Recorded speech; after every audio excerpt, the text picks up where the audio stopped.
हमारे जीवन की बाधाओं को, कष्ट को, विघ्नों को दूर करते हैं गजानन जी महाराज। और इन्हीं गजानन जी महाराज की प्रिय तिथि आती है हर महीने के कृष्ण पक्ष की चतुर्थी तिथि, जिसे हम लोग साधारण भाषा में संकष्टी चतुर्थी कहते हैं। गजानन जी महाराज केवल प्रथम पूज्य नहीं है, प्रथम पूज्य तो है, लेकिन वो हमारी बाधाओं को, संकट को भी दूर करते हैं। आपको लगता है कि आपके जीवन में कोई बहुत बड़ा संकट आने वाला है, या फिर आपको लगता है कि हमारे जीवन में संकट आए तो भी वो हमको छू करके निकल जाए, हमको उतना कष्ट न दे, तो मैं आपको यह बड़े जोर दे करके ये बात कहना चाहूँगा, आग्रह करना चाहूँगा कि आप हर महीने के कृष्ण पक्ष की चतुर्थी तिथि, जिसको हम लोग संकष्टी चतुर्थी कहते हैं, उसका व्रत अवश्य कीजिएगा। गजानन जी महाराज को यह वरदान दिया हुआ है कि उनका डिपार्टमेंट है कि वे हमारे कष्टों को, हमारे ऊपर संकट आते हैं, उनको दूर करें, उनसे हमें मुक्ति दिलाएं। तो इसके लिए जब भी यह हर महीने के कृष्ण पक्ष की संकष्टी चतुर्थी आती है, तो उस दिन आप सुबह जल्दी उठें और स्नान आदि से निवृत्त होकर के भुवन भास्कर सूर्य भगवान को हमें जल देना चाहिए। जल अर्घ दे करके फिर हम अपने घर में जो गजानन जी महाराज हैं उनको प्रणाम करें।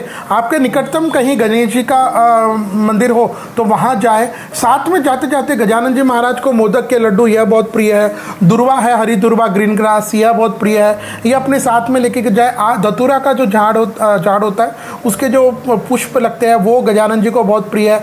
आँख का है, यह बहुत प्रिय है। तो ये कुछ वस्तु है आप अपने साथ जब गजानन जी महाराज के मंदिर दर्शन करने के लिए जा रहे हैं तो अपने साथ में लेकर के जाएं और वहाँ गजानन जी को प्रणाम करें और अपनी जो भी बाधा है, जो भी कष्ट है, उनसे प्रार्थना करें, उनसे कहें कि प्रभु हमारी इस बाधा को, कष्ट को आप दूर कीजिएगा।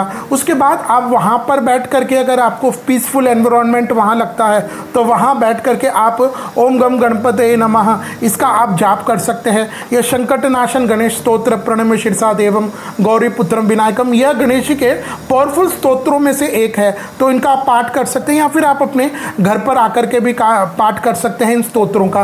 उसके अलावा आप संकष्टी चतुर्थी की जो व्रत की कथा होती है उस कथा को सुने। सायंकाल में पुनः गणेश जी का ध्यान करके रात्रि में जागरण करें। जागरण का मतलब जब आप सो रहे हैं उसके पहले गणेश जी का ही ध्यान करें, शिव परिवार का ध्यान करें और गणेश जी को यह कहे कि प्रभु आज मेरे इस व्रत को करने में कोई त्रुटि रह गई है, कोई कमी रह गई, मेरे से कोई भूल हो गई हो तो हे गजानन जी महाराज आप मेरी उस कष्ट को मेरे दूर करिएगा, मेरी उस त्रुटि को आप मेरे लिए क्षमा करिएगा। ऐसी प्रार्थना गजानन जी को करने के बाद आप रात्रि में शयन कर सकते हैं। तो संकष्टी चतुर्थी का यह व्रत बहुत हमारे शास्त्रों में इसका अनंत महत्व है। इनमें भी विशेष रूप से जो 4 संकष्टी चतुर्थी आती है कृष्ण पक्ष की, माघ के महीने की है, बैशाख के महीने की है, कार्तिकीय भाद्रपद की है, इनका तो बहुत महत्व है। आज इस वीडियो में हम बात करेंगे साल 2025 में मार्गशीर्ष मास के कृष्ण पक्ष में संकष्टी चतुर्थी कब है, क्योंकि इस तिथि को लेकर के कुछ लोगों को इस बार शंका है, क्योंकि क्षय तिथि आ रही है तो हमें कब करना चाहिए। तो देखिए सबसे पहले हम ये समझ लेते हैं ये चतुर्थी तिथि प्रारंभ कब होगी और समाप्त कब होगी। चतुर्थी तिथि प्रारंभ हो जाएगी 8 नवंबर 2025 को सुबह के 7:32 और ये चतुर्थी तिथि समाप्त हो जाएगी 9 नवंबर 2025 को सुबह के 4:25।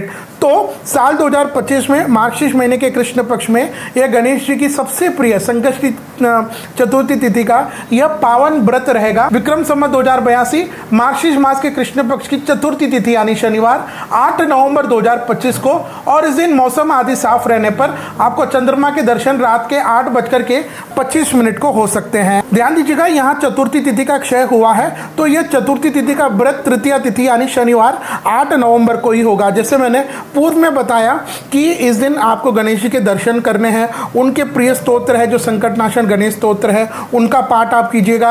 ओम गण गणपते नमः यह है, गणेश जी के दर्शन करना है और दिन भर अपने मन को गणेश जी के में ही अपने मन को रमाए रखे। तो इस तरह जो कोई भक्त या गणेश जी का प्रिय व्रत संकष्टी चतुर्थी करता है, निश्चित उसके साथ या तो उसके जीवन में कोई कष्ट आएंगे नहीं, आएंगे तो गणेश जी सबसे पहले उसको संभालने के लिए उपस्थित रहेंगे।